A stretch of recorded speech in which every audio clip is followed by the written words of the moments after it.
Da, moja prva recitacija u životu, pa je oma u knjigu izišla. Ne znam da li je to ikom pošlo za ruku, kako kaže onaj prostol, u noviju istoriju. A kako, sad ću vam ispričati.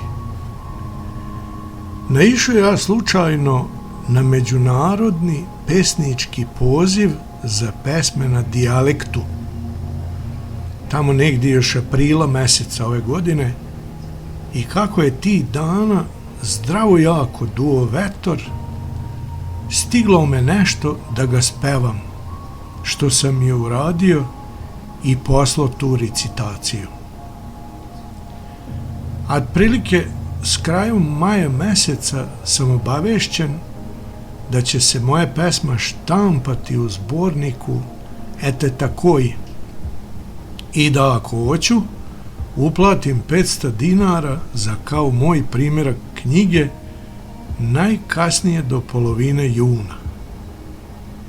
Naravno, u ovu opštu bresparicu nisam mogu sebi da priuštim taki trošak i sigurno bi ja zato i zaboravio da je Daret poštar nije donao paket iz Vranje, a za 750 dinara.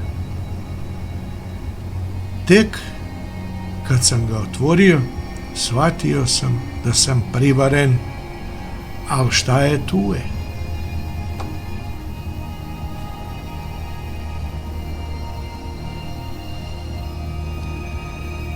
Da stvar bidne još gora, na 84. stranicu su pogrešno napisali Novo Mileševo i da sam iz Srbije, a nisu još i napisali AP Vojvodine, a nisu dobro ni preveli iz latinice u ćirilicu. Eto kaki sam ja pesnik. Naivna ovca za šišanje, tezgarenje. Kad sam isprezo s njima. Evo i recitacije. O duvanju vetra. Što ne volim kad vetar duva onako zdravo jako, pa to je čudo jedno.